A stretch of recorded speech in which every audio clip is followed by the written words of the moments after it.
Ideate BIM Link now includes expanded material type editing with the ability to swap appearance, physical and thermal material assets across all materials within the project. Within Ideate BIM Link, the existing Material Project Standards link has been updated to include appearance, physical and thermal material assets.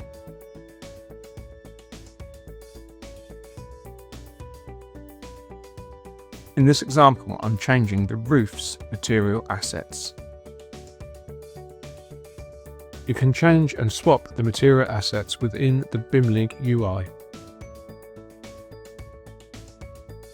Or for faster bulk editing of the material assets, export to Excel.